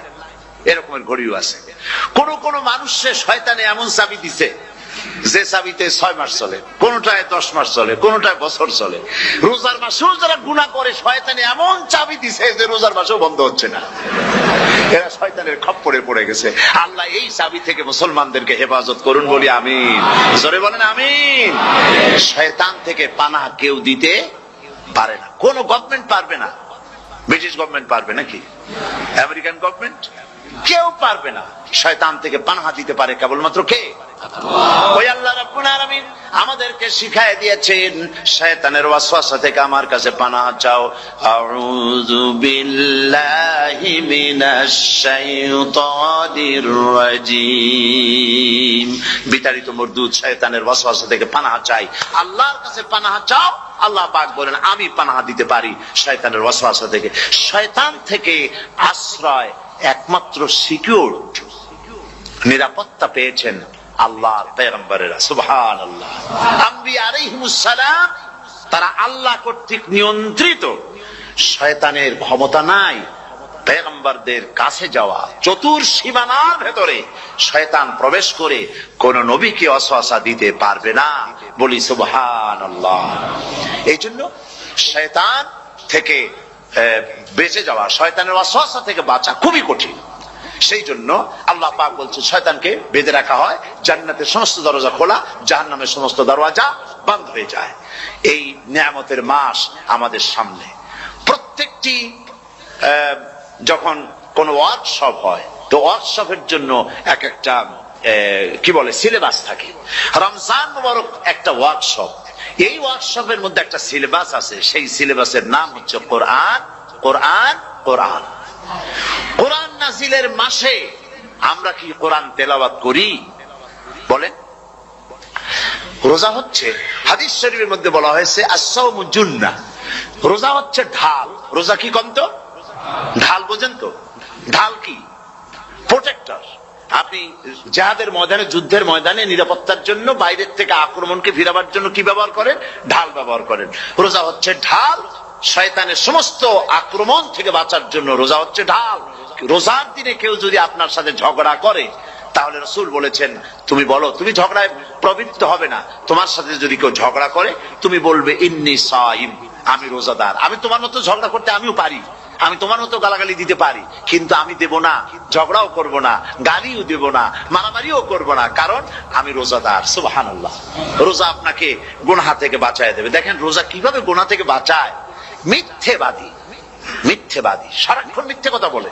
কিন্তু রোজার মাস আসছে, এখন মিথ্যাবাদী যারা তাদের ঘনিষ্ঠ লোকদের কাছে শুনেছি যে তারা বলে, যদি কোনো লোক দিনের বেলা আইসা যায় আর এমন কথা, যে কথা বলতে গেলে মিথ্যা বলা ছাড়া উপায় নাই তার জন্য, সে তখন বলে, ভাই তুমি তো অসময় আসছো, এখন আমি খুব ব্যস্ত, আই এম ভেরি বিজি, তুমি রাত্রে আসো। কথা বুঝতে পেরেছেন? তো রোজা হচ্ছে কি, রোজাটা কি বলে, ঢাল। কোন মেয়ে লোকের দিকে চোখ পড়লো, আহা আমি তো রোজাদার, চোখকে সাথে সাথে নিচে নামায় ফেললো। গানের আওয়াজ আসলো, আমি তো রোজাদার, সে গানটা শুনলো না। কাজী সমস্ত গুনাহ থেকে বাঁচার জন্য রোজা একটা বিরাট হাতিয়ার। সুবহানাল্লাহ। এই মাসে আল্লাহ রাব্বুল আলামিন এই মাসটা, এই রোজাটা কেন দিয়েছেন? লাআল্লাকুম তাত্তাকুন, ইয়া আইয়ুহাল্লাযীনা আমানু কুতিবা আলাইকুমুস সিয়ামু কামা কুতিবা আলাল্লাযীনা মিন ক্বাবলিকুম লাআল্লাকুম তাত্তাকুন। হে বিশ্বাসীরা, তোমরা যারা ঈমান এনেছো, শোনো, আমি রোজাকে তোমাদের জন্য ফার্জ করেছি, যেমন করে ফার্জ করেছিলাম তোমাদের পূর্বপুরুষদের উপরে। রোজা শুধু আমাদের উপরে ফরজ হয়েছে তা না, আমাদের আগে যারা যেসব নবীরা আসছিলেন তাদের উপর রোজা কি ছিল? ফরজ ছিল। সুতরাং এই রোজা তোমাদের উপরে ফরজ, এই জন্য লাআল্লাকুম তাত্তাকুন, যাতে করে তোমরা কি হতে পারো? পরেজগার হতে পারো। কি হতে পারো? পরেজগার, মুত্তাকি হতে পারো, আল্লাহকে ভয় করতে পারো। আল্লাহর কাছে কোন লোক যদি তাহাজ্জুদের নামাজ পড়ে, কোন পুরুষ, সে যা সওয়াব পাবে, নারী তাহাজ্জুদ পড়লে সেই সওয়াব পাবে না, এমনটি নয়। পুরুষ হজ করে যে সওয়াব পাবে, নামাজ পড়ে যে সওয়াব পাবে, নারীও তা পাবে। জোরে বলেন সুবহানাল্লাহ। আল্লাহর কাছে নারী এবং পুরুষ কি মানুষ হিসেবে তারা উভয় সমান। কিন্তু এই নারীদের জীবনের তিনটি স্তর। কটি স্তর? তিনটি স্তর। একটা হচ্ছে কন্যা, বধূ, মাতা। নারীর জীবনের এই তিনটি স্তর, ভালো করে শুনুন। কন্যা, বধূ, মাতা। এখন কন্যা হিসাবে নারীর মর্যাদা, বধূ হিসাবে নারীর মর্যাদা, মা হিসাবে নারীর মর্যাদা, নারীকে ইসলাম কি দিল সেটা শুনুন। আল্লাহর নবী বলেছেন, কোন ব্যক্তির যদি তিনটা কন্যা সন্তান হয়, আর ওই তিনটা কন্যা সন্তানকে যদি সে আদব শিক্ষা দিতে পারে, ইসলামী তরবিয়াত দিতে পারে, আর যদি স্নেহ দিয়ে লালন পালন করতে পারে, তাহলে ওই কন্যার পিতা আর আমি মুহাম্মদ সাল্লাল্লাহু আলাইহি ওয়াসাল্লাম বেহেশতের ভিতরে পাশাপাশি অবস্থান করব। সুবহানাল্লাহ পড়ে। এ কথা কিন্তু রাসূলুল্লাহ কোথাও বলেন নাই যে কারো যদি তিনটা ছেলে হয় তো আমার সাথে আর সে বেহেশতে একসাথে থাকবে, না, তা বলা হয় নাই। বলা হয়েছে কন্যার ব্যাপারে। কার ব্যাপারে বলা হলো? ভালো করে শুনুন। রাসূলুল্লাহ বলছেন, কোন ঘরে যখন একটি সন্তান, একটি কন্যা সন্তান জন্মগ্রহণ করে, তখন একজন ফেরেশতা সেই ঘরে ঢোকে, একজন রহমতের ফেরেশতা আসে। ওই রহমতের ফেরেশতা ঘরের মধ্যে ঢুকে বলে, আসসালামু আলাইকুম ইয়া আহলাল বাইত, হে ঘরের মালিকের আল্লাহর রহমত তোমাদের উপরে বর্ষিত হোক। এই কথা বলে ওই ফেরেশতা ঘরের মধ্যে গিয়ে কন্যার মাথার উপরে হাত বুলায় আর বলতে থাকে, এই কন্যা সন্তানটি একটা দুর্বল শরীর থেকে বেরিয়ে এসেছে, এও একটা দুর্বল দেহ, একে যে লালন পালন করবে, দয়া দিবে, স্নেহ দিবে, আল্লাহ রাব্বুল আলামিনের সাহায্য কিয়ামত পর্যন্ত তার সাথে থাকবে। অথচ আমাদের দেশে দেখা যায় মেয়ে হলে অনেকের মুখ কালো হয়ে যায়। বন্ধুরা জিজ্ঞেস করে, মিয়া শুনছিলাম তোমার বোন নাকি বাচ্চা হবে, তা অনেক মাস হয়ে গেল, কোনো খবর টবর তো পাইলাম না। কয় যে ভাই, আশা করছিলাম যা তা হয় নাই, সেই জন্য টেলিফোনও করি নাই। কি হয়েছে? বলে একটা মেয়ে হয়েছে। হাসান এরকম কপাল পোড়া আছে কিনা? কন বারবার মেয়ে হয় বলে স্ত্রীকে তালাক দিয়েছে, এমন ঘটনাও বাংলাদেশে ঘটেছে। বোর যদি বারবার মেয়ে হয়, তাহলে সেজন্য কি স্ত্রী দায়ী? যদি মানুষের জন্য দায়ী হয় মেয়ে বারবার হওয়ার জন্য, তাহলে তুমি স্বামী, তুমি তুলসী, দুধের দোয়া তুলসী পাতা হলে কি করে? তুমিও তো দায়ী তার জন্য। আসলে স্বামী স্ত্রী মেয়ে হওয়ার জন্য, ছেলে হওয়ার জন্য কেউ দায়ী না। এ কোরআনে কারিমে রব্বুল আলামিন বলেছেন, আমি যাকে খুশি শুধু ছেলে দেই, যাকে খুশি শুধু মেয়ে দেই, যাকে খুশি তাকে ছেলেও দেই, মেয়েও দেই, আবার যাকে খুশি আমি কিছুই দেই না। এটা আমার কুদরত। সুতরাং এতে মন কালা করার কিছু নেই। নবীজি বলেছেন, কন্যার পিতাদেরকে গালি দিও না। অনেকে টিটকারি করে, বারবার মেয়ে হয় ছেলে একটাও হয় না, সেই জন্য টিটকারি বটকারি করে। আল্লাহ নবী বলেছেন মেয়ের পিতাকে গালি দিও না, ঠাট্টা করো না, যেহেতু আমি মুহাম্মদ রাসূলুল্লাহ সাল্লাল্লাহু আলাইহি ওয়াসাল্লাম, আমি মেয়েদের পিতা, আমি নিজে মেয়েদের পিতা, খবরদার মেয়েদের পিতাকে গালি দিও না। রাসূলুল্লাহ বলেছেন আকাশের নিচে জমিনের উপরে খাদিজার মতো মহিলা আর নাই। সেই হযরতে খাদিজা রাসূলের 4টি মেয়ে পেটে ধারণ করেছিলেন। সুবহানাল্লাহ। মেয়ের প্রতি রাসূলুল্লাহ যথেষ্ট মহব্বত করতেন, মেয়েকে খুব ভালোবাসতেন হুজুর সাল্লাল্লাহু আলাইহি ওয়াসাল্লাম। হুজুরের কলিজার টুকরা ছিলেন মা ফাতিমা রাদিয়াল্লাহু তাআলা আনহা। হুজুর যখন কোথাও যেতেন সকলের শেষে দেখা করতেন ফাতেমার সঙ্গে, আর বিদেশ থেকে সফর করে এসে সকলের আগে দেখা করতেন ফাতেমার সঙ্গে। সুবহানাল্লাহ। রাসূলুল্লাহ আরো বলেছেন তোমরা যখন বাজারে যাবে বা ব্যবসা করতে যাবে বা বিদেশে যাবে, আসার সময় যে সব হাদিয়া নিয়ে আসো, আমরা যখন বাইরে যাই বাজারে যাই কিছু হাদিয়া আনি না, জামা কাপড় চকলেট ইত্যাদি আমরা আনে থাকি। রাসূলুল্লাহ বলেছেন হাদিয়াগুলি তোমরা যারা বিদেশে যাও বাজারে যাও হাদিয়া আনবে, আর এনে ঘরের মধ্যে ঢুকে তা শুরু করবে মেয়েকে দিয়ে, প্রথমে দেবে মেয়েকে। সুবহানাল্লাহ। মেয়ের মর্যাদা ইসলামে সব চাইতে বেশি। কোন যুগে? যে যুগে মেয়ে হলে পরেই মাটির নিচে ঘেরে রাখতো, আছাড় মেরে মেরে ফেলে দিত। বেআইয়ি যামবিন কুতিলাত, কোন অপরাধে তাদেরকে হত্যা করা হলো, আল্লাহ পাক কোরআনে কারীমের মধ্যে বলেছেন তাদের অপরাধ আর কিছু না, তারা নারী, এই জন্য তাদেরকে মেরে ফেলা হতো। রাসূলুল্লাহ তাদের ইজ্জত দিলেন। সুবহানাল্লাহ বিহামদিহি। রাসূলুল্লাহ সম্মান দিলেন, ইজ্জত দিলেন তাদেরকে। কন্যা হিসাবে নারীর এই মর্যাদা। ফাতেমাকে রাসূল এত ভালোবাসতেন, ইন্তেকালের সময় হযরত ফাতেমা কাঁদতে কাঁদতে বেহুশ হয়ে যাওয়ার উপক্রম হয়ে গেছে। রাসূলুল্লাহ হযরত ফাতেমাকে ইশারা দিলেন, হযরত ফাতেমা তার কান নিয়ে রাসূলুল্লাহর মুখের কাছে লাগাই দিলেন। আল্লাহ নবী কি যেন বললেন কানে কানে, হযরত ফাতেমার কান্না বন্ধ হয়ে গেল। হযরত আয়েশা বলেন মা রাসূলুল্লাহ তোমার কানে কানে কি বললো আর তোমার কান্না বন্ধ হয়ে গেল? হযরত ফাতেমা বলেন ইয়া আম্মা জান, আমার আব্বা আমার কানে কানে বললো মা ফাতেমা তুই কাঁদিস না, তোর কান্না আমার বরদাস্ত হয় না, তোমাকে কাঁদতে হবে না, আমি তোমাকে সুসংবাদ দিয়ে যেতেছি, আমি মরে যাওয়ার পর সর্বপ্রথম তোমার সাথে আমার দেখা হবে। রাসূলুল্লাহর এই ভবিষ্যৎবাণী হযরত ফাতেমা বুঝতে পেরেছেন যে হুজুরের ইন্তেকালের পরে আমার বেশি দেরি হবে না, আমিও তাড়াতাড়ি হুজুরের সাথে শামিল হতে পারবো। হুজুরের ইন্তেকালের 6 মাস পরেই হযরত ফাতেমা রাদিয়াল্লাহু তাআলা আনহা ইন্তেকাল করেছিলেন। কন্যা হিসেবে নারীর মর্যাদা ইসলাম অনেক অনেক গুণে বাড়িয়ে দিয়েছে। এই কন্যা শিশু কৈশোর যৌবন পেরিয়ে যখন যৌবনে তার বিয়ে হয়ে যায়, আল্লাহ রাব্বুল আলামিন তখন বলেন ওয়া মিন আয়াতিহি আন খালাকা লাকুম মিন আনফুসিকুম আজওয়াজান লিতাসকুনু ইলাইহা ওয়া জাআলা বাইনাকুম মাওয়াদ্দাতান ওয়া রাহমা। আল্লাহ পাক বলেন আমার নিদর্শনের ভিতরে এটিও একটি নিদর্শন যে আমি তোমাদের থেকে তোমাদের জোড়া তৈরি করেছি, তোমাদের স্ত্রীদেরকে তৈরি করেছি, তোমাদের সাথে তোমাদের স্ত্রীর ভালোবাসা সৃষ্টি করেছি, মহব্বত সৃষ্টি করেছি। এই মহব্বত আমি আল্লাহ তৈরি করেছি। আর যখন বুড়ো হয়ে যায় মানুষ, স্বামী স্ত্রী যখন বুড়ো আর বুড়ি হয়, তখন আর ভালোবাসা থাকে না, তখন ওই ভালোবাসা সহৃদয়তার করুণায় আমি আল্লাহ পরিণত করে দেই। বুড়ার জন্য তখন বুড়ি ছাড়া আর উপায় নাই, বুড়িরও আর বুড়া ছাড়া উপায় নাই। তখন ভালোবাসা কোনো বিশেষ কোনো লক্ষ্য নিয়ে ভালোবাসা নয়, তখন একের উপরে অন্য একদম নির্ভরশীল হয়ে পড়ে। আল্লাহ পাক বলেন এই অবস্থা আমি আল্লাহ সৃষ্টি করে দেই। সুবহানাল্লাহ বিহামদিহি। আল্লাহ পাক বলছেন নারীদের উপরে, নারীদের সাথে, স্ত্রীদের সাথে ভালো ব্যবহার করো, ভালো ব্যবহার করো। তার কোনো ব্যাপারে যদি মনটা তোমার কখনো খারাপ হয়, কোরআন শরীফের মধ্যে আল্লাহ পাক বলে দিয়েছেন পরিষ্কার করে যে কখনো তার সাথে খারাপ ব্যবহার করো না। যদি কখনো মন খারাপ হয় তাহলে চূড়ান্ত কোনো সিদ্ধান্ত নিতে যেও না, বরং তোমার জীবনে ওই স্ত্রীর অনেক অবদান আছে, সেসব কথা মনে করে এই সামান্য কিছু ভুলে যাও। আল্লাহ চান স্বামী স্ত্রীর মহব্বত টিকে থাকুক। আল্লাহ পাকের কাছে তালাক হচ্ছে ঘৃণিত জিনিস, সবচাইতে ঘৃণিত হালাল হচ্ছে দুইটা, একটা হচ্ছে ভিক্ষাবৃত্তি আর একটা হচ্ছে তালাক। আল্লাহ পাক নারীকে বলেছেন, নারী আর পুরুষকে বলেছেন যে তোমরা হচ্ছে হুন্না লিবাসুন লাকুম ওয়া আনতুম লিবাসুন লাহুন্না, তোমরা পরস্পর পরস্পরের জন্য পোশাক পরিচ্ছদের মতো অঙ্গাঅঙ্গি ভাবে একের উপরে অপরের পরিপূর্ণ অধিকার তোমাদের রয়েছে।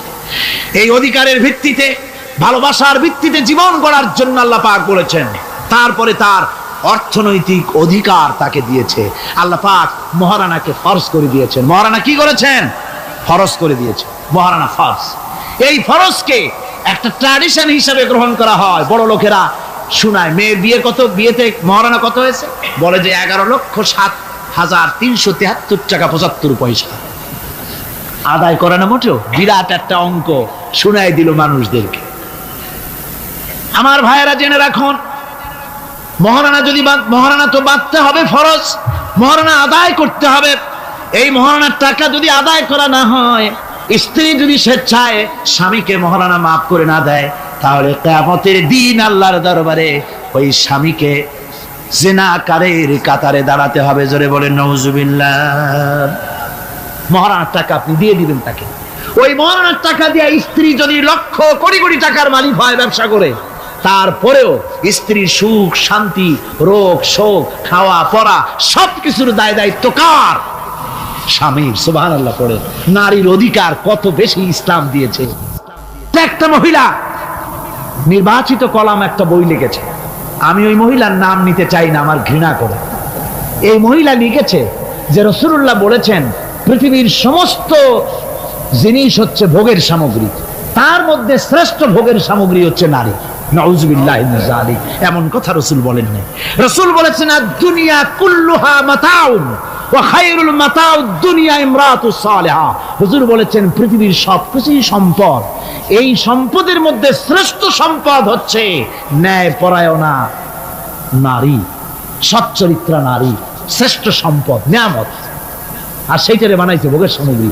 আয়াত হাদিস তার ইচ্ছে মতো ব্যাখ্যা করেছে। সে লিখেছে যে এতদিন পুরুষ নারীকে ধর্ষণ করেছে, নারীদের কি হলো?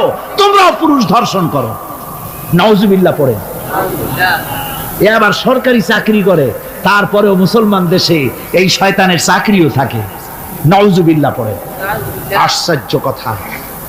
আমি জানতে পেরেছি এই মহিলা অনেকগুলি স্বামী কর্তৃক পরিত্যক্তা, সেই জন্য পুরুষের উপরে তার দারুণ ঘৃণা, পুরুষের উপরে তার দারুণ ঘৃণা, ধর্মের উপরে তার দারুণ ঘৃণা। সে এখন কমিউনিস্টদের একটা বাছাই করা একটা লাঠি, এটা দিয়ে কোরআন হাদিসের অপব্যাখ্যা করে করে এগুলি সে করে যাচ্ছে নির্বিঘ্নে। সরকার কোনো কথা বলছে না। সরকার যে কথা বলছে না, এর জবাব সরকারকে দিতে হবে, আল্লাহর কাছে দিতে হবে, কোনো সন্দেহ নাই। আল্লাহকে গালি দেওয়া হচ্ছে, নবীকে গালি দেওয়া হচ্ছে, রসুলকে গালি দেওয়া হচ্ছে, বেহেশতকে গালি দেওয়া হচ্ছে, অথচ সরকার একদম চুপচাপ। নাটকের মধ্যে আরবি পড়া নিষেধ করা হচ্ছে। আমি প্রথম দিন বলেছিলাম, কি জানি নাটকের নাম, বারান্দা। আচ্ছা যাই হোক, সেই নাটকের মধ্যে দেখানো হচ্ছে যে আলিফ বা তাসা পড়াচ্ছে মৌলবি একজন, হোক না, একটা হিন্দুর স্ত্রী, মুসলমান সে, কিন্তু বউ হিন্দু, সে হয়েছে নায়িকা।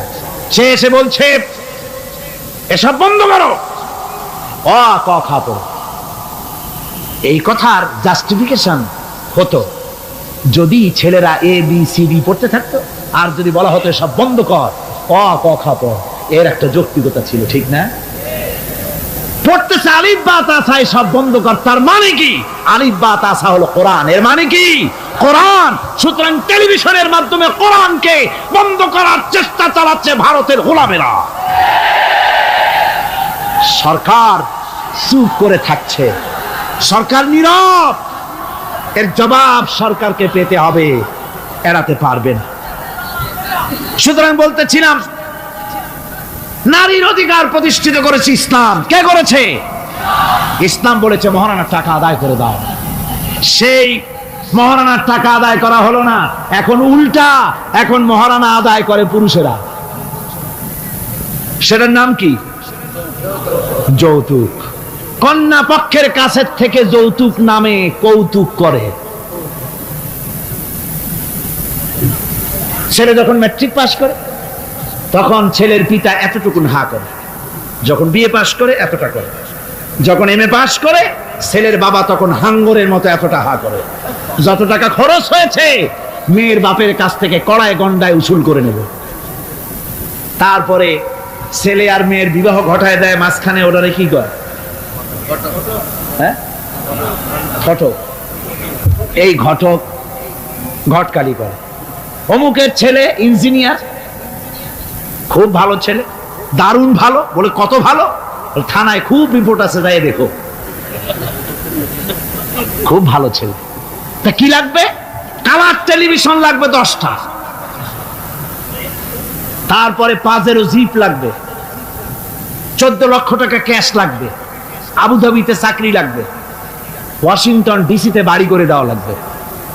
মানে মেয়ে জন্ম দিয়ে মেয়ের বাপ এমন পাপ করছে যে এইটা চালাতে গিয়া ছেলের বাপেরে তার 14 গোষ্ঠীর স্বাদ মিটাইয়া দিতে হবে। এমন ছোট লোক, এমনই ছোট লোক কন্যার পিতার কাছ থেকে চাইয়ে চাইয়ে আদায় করে নেয়। এর চাইতে ভিক্ষুক, এর চাইতে খয়রাতি, এর চাইতে ছোট লোক আর কেউ হতে লজ্জা করা উচিত, শরম করা উচিত, মনে করা উচিত ওই লোক তো তার কলিজার টুকরাটাই আমাকে দিয়ে দিচ্ছে। 16 বছর 20 বছর লালন পালন করে কলিজার টুকরা মেয়েটাই তো আমাকে দিয়ে দিচ্ছে, আবার টেলিভিশন চাই কেন? ঘটক যা কন্ট্রাক্ট করলো, যদি তার থেকে কিছু কম হয় বিয়া ভাঙ্গে যায়, তাহলে বোঝা গেল কি মেয়ে বিয়ে করলো না টেলিভিশন বিয়ে করলো? তাহলে মেয়েটে বাদ দিয়ে টেলিভিশন কিনে তাই নিয়ে ঘুমাও। নাউজুবিল্লাহি মিন যালিক। কপাল পোড়া মুসলমান। মুসলমান, যৌতুক মুসলমানদের জন্য দাবি করে আদায় করে নেওয়া জায়েজ নাই। আপনারা আমাকে জবাব দেন, শূকরের মাংস খাওয়া মুসলমানের জন্য কি হারাম? পায়খানা খাওয়া মুসলমানের জন্য কি হারাম? মনে রাখুন, শূকরের মাংস আর পায়খানা খাওয়া মুসলমানদের জন্য যেমন হারাম, যৌতুকের একটা সুতা দাবি করে আদায় করা ঠিক সেরকম হারাম। চিটাগং এবং চট্টগ্রামের বাইরের থেকে আগত মুসলমানেরা, আমি জিজ্ঞেস করতে চাই, যাদের ছেলে আছে যৌতুক নামের এই অপদার্থ কৌতুক মানবতার সাথে এই প্রহসন আদায় করে দাবি করে যৌতুকের টাকা গ্রহণ করার মতো শূকরের মাংস পায়খানা আপনারা খাবেন? জোরে বলেন খাবেন?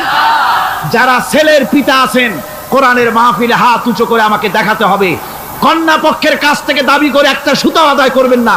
কারা তারা হাত উঁচু করে দেখান, হাত উঁচু করে রাখতে হবে।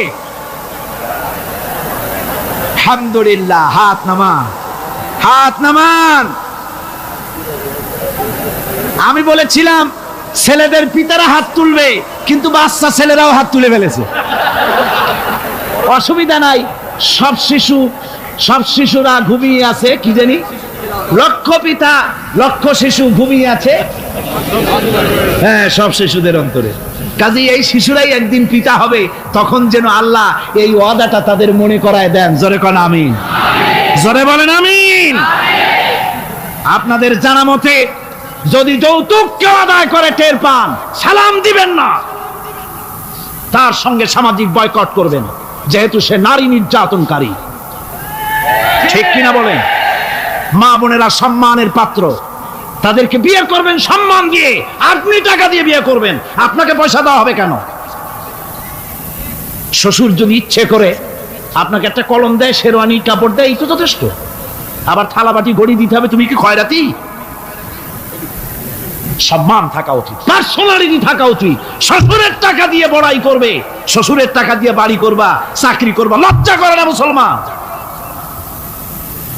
নারী জাতির সম্মান আল্লাহ দিয়েছেন। কে দিয়েছেন? স্ত্রীকে রাসূলুল্লাহ কত ভালোবাসতেন। আল্লাহর নবী বলেছেন, আমার কাছে 3টা জিনিস প্রিয়, একটা হচ্ছে সুগন্ধি, একটা হচ্ছে নামাজ, আর একটা হচ্ছে স্ত্রী। সুবহানাল্লাহ, স্ত্রী আমার কাছে প্রিয়। হুজুর বলেছেন, তোমাদের মধ্যে সেই ব্যক্তি উত্তম যে ব্যক্তি তার স্ত্রীর কাছে উত্তম। আমি আমার স্ত্রীদের কাছে উত্তম ব্যক্তি। সুবহানাল্লাহ।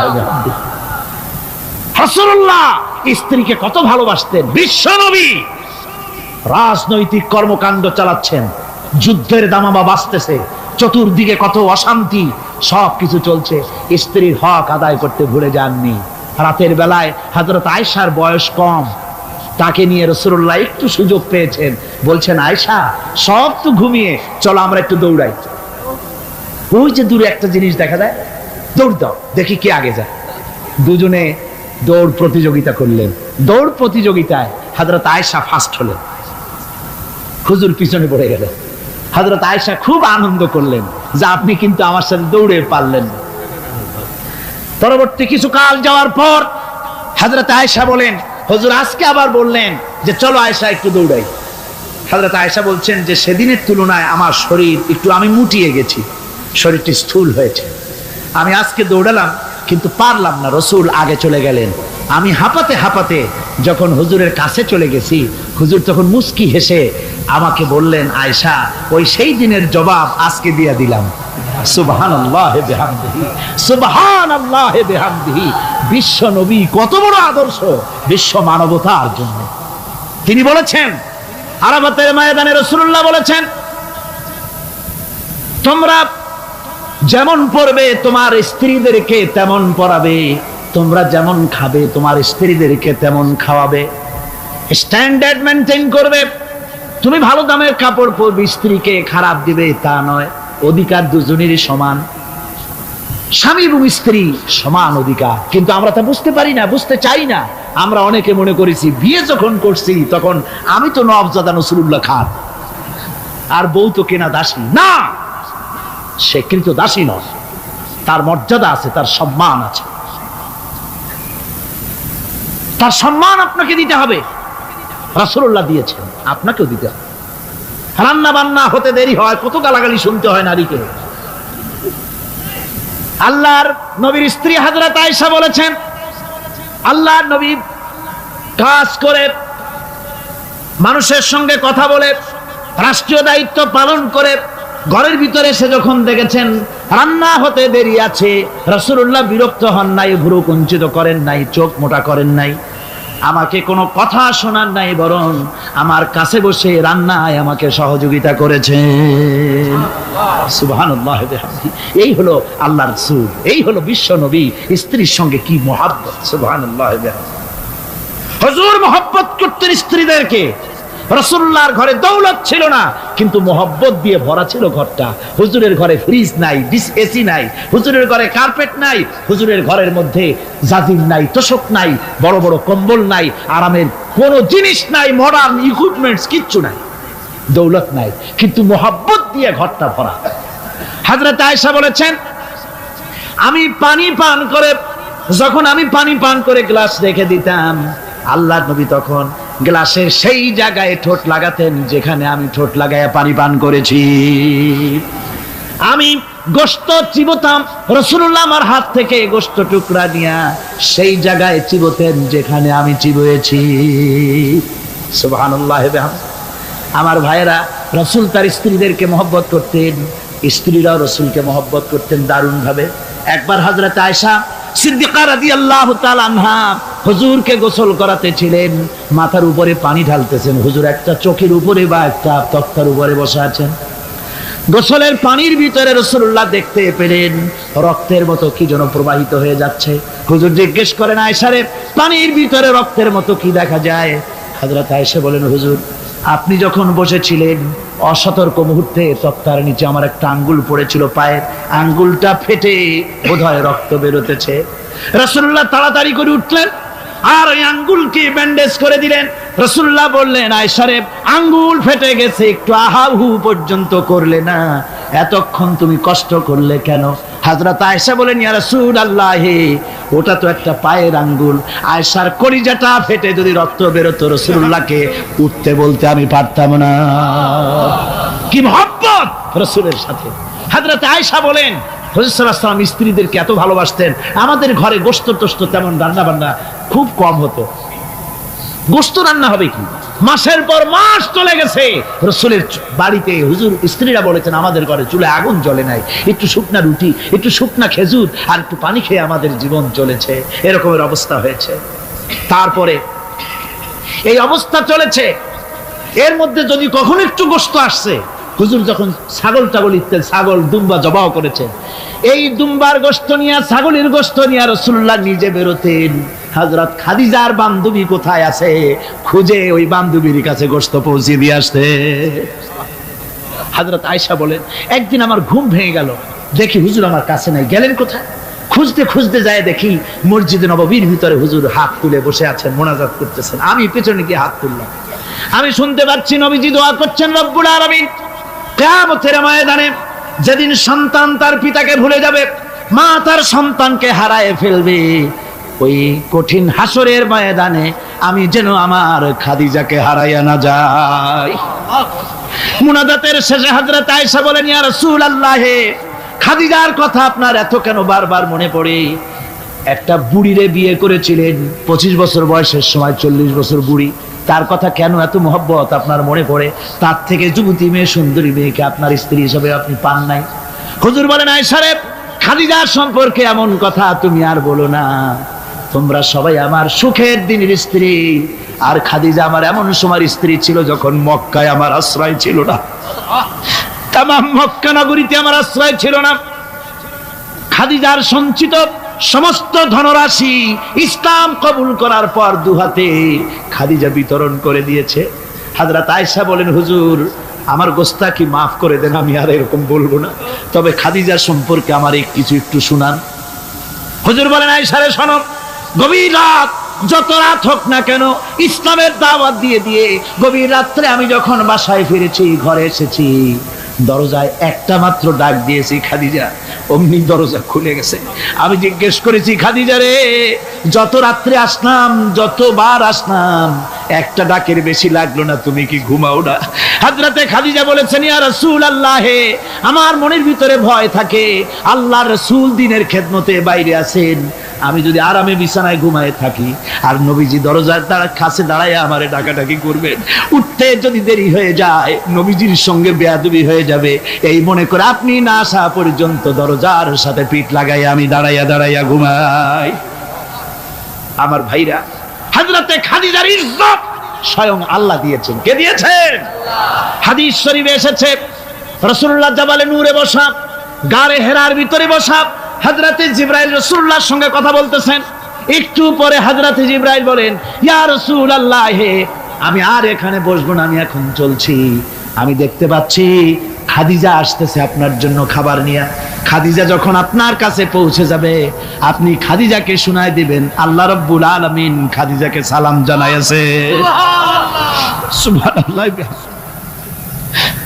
রাসূলুল্লাহর কাছে হযরতে খাদিজা যখন আসলেন, হুজুর বললেন, খাদিজা, আজকে তোমার জন্য দারুণ সুখবর।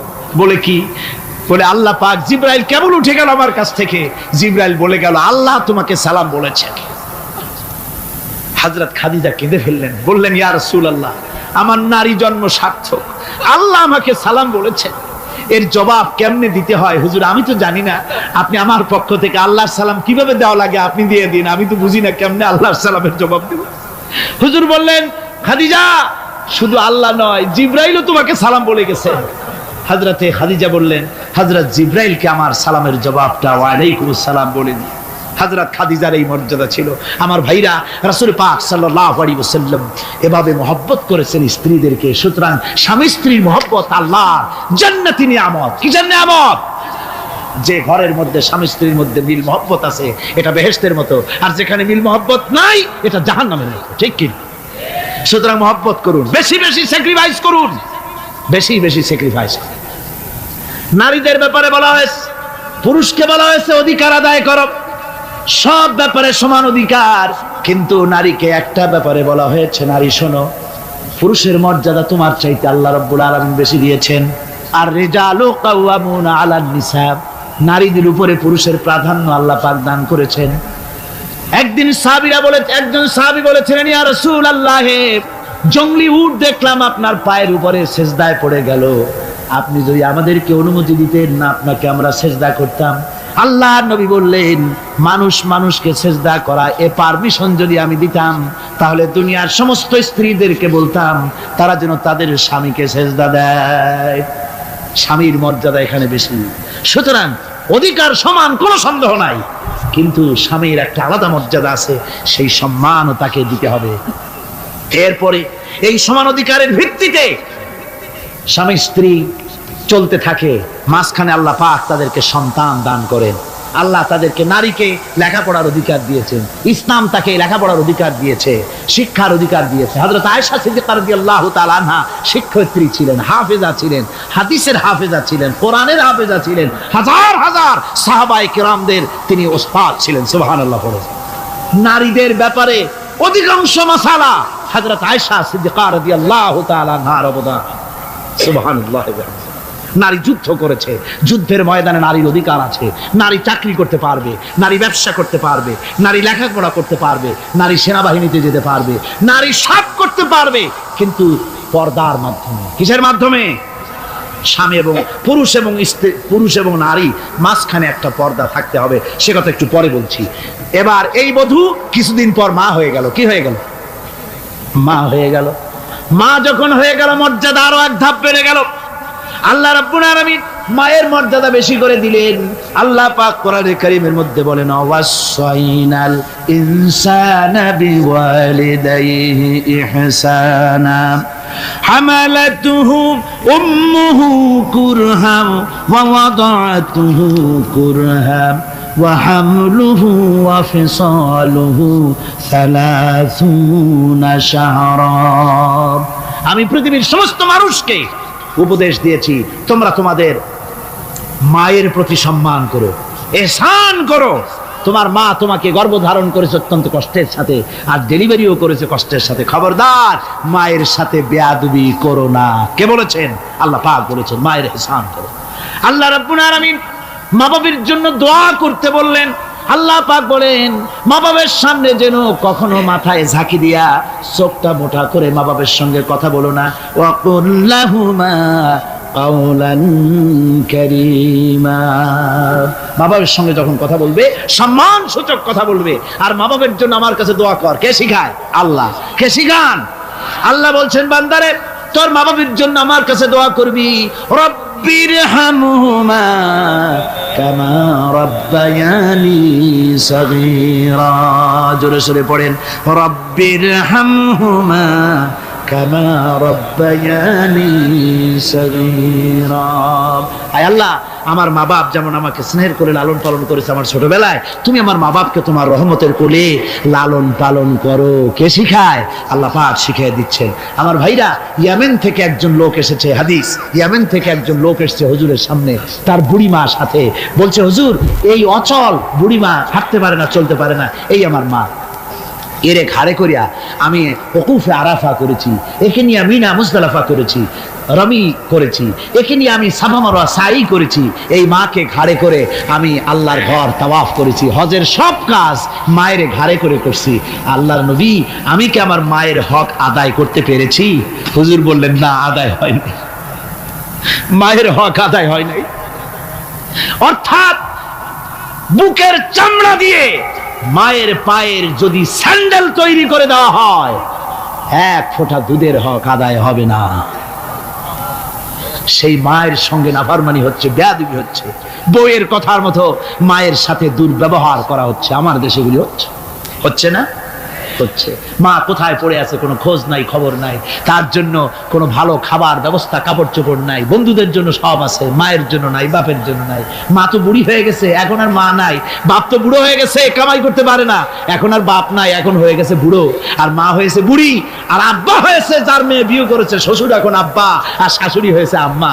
মা আর বাপ বাসি হয়ে গেছে, বাপ পড়ে গেছে। আমার বন্ধুগণ, শুনে রাখুন, আল্লাহর নবী বলেছেন, তিনজনের দোয়া আল্লাহর কাছে অব্যর্থভাবে কবুল হয়ে যায়। মুস্তাজাবুদ দাওয়াত তিনজন। মুসাফিরের দোয়া কবুল হয়, মজলুমের দোয়া কবুল হয়, আর মা বাপ যদি সন্তানের জন্য দোয়া করে, অবশ্যই সে দোয়া আল্লাহর দরবারে মঞ্জুর হয়ে যায়। সুতরাং মা বাপের খেদমত করতে হবে, মহব্বত করতে হবে। আমি মা বোনদের বলতে চাই, আমার মা বোনেরা, পর্দার আড়ালে বসে আপনারা যারা ওয়াজ শুনছেন, ভালো করে শুনুন। আমরা পুরুষ, আমাদের পায়ের তলে জুতা। পুরুষের পায়ের তলে কি? জুতা। আপনারা নারী, আপনাদের পায়ের তলে আল্লাহর জান্নাত। জোরে কোন সুবহানাল্লাহ, জোরে বলেন সুবহানাল্লাহ। ও নারী, ও মহিলা, তোমাদের সম্মান আল্লাহ কোথায় তুলে দিল? পুরুষের পায়ের তলে জুতা, তুমি নারী, তোমার পায়ের তলে আল্লাহর বেহেশত। আল জান্নাতু তাহতা আকদামিন মুহাত, মায়ের পায়ের তলে আল্লাহর বেহেশত। সুবহানাল্লাহ পড়েন, সুবহানাল্লাহ পড়েন। আল্লাহ রাসূল বলেছেন, মা বাপ যদি, বুখারী শরীফের হাদিস, মা বাপ যদি অসন্তুষ্ট হয় আল্লাহ অসন্তুষ্ট হয়ে যান, মা বাপ সন্তুষ্ট হন আল্লাহ সন্তুষ্ট হয়ে যান। সুবহানাল্লাহ। আমরা বিভিন্ন জায়গায় হাদিয়া তোহফা নিয়ে যাই, যেখানে দোয়া কবুল হওয়ার সম্ভাবনা কম, 50-50 হইলেও পারে না হইলেও পারে, সেইখানে পয়সা পাতি হাদিয়া তোহফা নজর নিয়াজ নিয়ে যাই। আর যেখানে 100% সিউরিটি আছে সেখানে হাদিয়া তোহফা দেই না। মা বাপকে হাদিয়া তোহফা দেন, মা বাপের পায়ের উপরে চুমা খান, কিসমত পাল্টে যাবে, তকদীর পাল্টে যাবে। মা বাপকে ভালোবাসুন। সুতরাং মায়ের মহব্বত, মাকে আল্লাহ পাক এভাবে মহব্বত তাকে সম্মান দিয়েছেন। নারী কন্যা হিসেবে, বধূ হিসেবে, মাতা হিসেবে তার মর্যাদা সবচেয়ে বেশি। এরপরে বলবো পর্দার কথা। আমার মা বোনেরা, আল্লাহ রাব্বুল আলামিন মহিলাদেরকে বলেছেন, পুরুষদেরকে বলেছেন, কুল্লিল মুমিনিনা ইয়াগুদ্দু মিন আবসারিহিম। ও নবী, মুমিন পুরুষদেরকে বলে দেন তারা যেন তাদের চক্ষুকে পরনারী থেকে নিম্নগামী রাখে। আর মহিলাদেরকে বলা হয়েছে, কুল্লিল মুমিনাতি ইয়াগুদুনা মিন আবসারিহিন্না। ও মুমিনা মহিলারা, তোমরা যেন তোমাদের চক্ষুকে পর পুরুষ থেকে যেন নিম্নগামী রাখো। এটা আল্লাহর হুকুম। কার হুকুম? আল্লাহর হুকুম। পর্দায় থাকতে আল্লাহ বলেছেন, আল্লাহ পাক বলেছেন, ওয়াকারনা ফি বুয়ুতিকুন্না ওয়ালা তাবাররাজনা তাবাররুজাল জাহিলিয়াতুল উলা। খবরদার, তোমরা জাহালাতের যুগের মতো ঠাক ঠমক নিয়ে চলাফেরা করো না। তোমরা মানুষকে তোমাদের সৌন্দর্য বিকশিত করে দেখায়ও না। কোরআনে কারীমে সূরা নূরে বলা হয়েছে, প্রত্যেকটি বয়সপ্রাপ্তা নারী এমন একটা চাদর পরবে যে চাদর পরলে তার মাথা, তার গলা, তার বুকটা ঢেকে যাবে। এরকম একটা চাদর পরা ইসলাম কি করেছে? ফরজ করে দিয়েছে। আল্লাহ পাক ফরজ করেছেন। কি করেছেন? ফরজ করে দিয়েছেন। মা বোনেরা, আপনারা মেহেরবানি করে এমন একটা চাদর পরবেন। আজকাল ওড়না আছে ঠিকই, কিন্তু ওড়না যে অর্থে ব্যবহার করতে বলা হয়েছে ওই অর্থে নাই। এখন ওড়না মেয়েরা অনেক ক্ষেত্রে মাফলারের মতো গলায় ঝুলাই রাখে, গামছার মতো ঝুলাই রাখে। এরকমের জন্য ওড়না ব্যবহার করতে বলা হয় নাই। ওড়না হলো মাথাটা, গলাটা, বুকটা ঢেকে যায় এবং একটু পুরু হতে হবে। পাতলা মশারির তেনা দিয়ে ওড়না বানাইলে হবে না, সেটা একটু পুরু হতে হবে, শালীন হতে হবে, মার্জিত হতে হবে। আমি একটি কথা আপনাদের বলি, এই বাংলাদেশে আজ পর্যন্ত যত নারীর মুখে অ্যাসিড পড়েছে, অ্যাসিড পড়ে নাই নারীর মুখে? বখাটে ছেলে যুবতী মেয়ের উপরে আকৃষ্ট হয়ে তাকে বিয়ের প্রস্তাব দিয়েছে বা কুপ্রস্তাব দিয়েছে, সে প্রত্যাখ্যান করেছে, পরে তার মনের ঝাল মিটাবার জন্য মুখে অ্যাসিড মারছে। আপনারা বলেন, এমন কোন ঘটনা জানেন কিনা যে বোরখা পরিহিতা কোনো মেয়ের মুখে অ্যাসিড পড়েছে? জানা আছে কিনা আপনাদের? না, বলতে পারবেন না। বোরখা পরা মেয়েদের উপরে এগুলি হয় নাই। কারণ হলো সে আল্লাহর হুকুম রক্ষা করেছে। যে বোরখা পরেছে, চাদর পরেছে, সে কার হুকুম রক্ষা করেছে? ওই মহিলা আল্লাহর হুকুম রক্ষা করেছে। এবার আল্লাহর দায়িত্ব হয়েছে তার শরীর, তার ইজ্জতকে হেফাজত করা।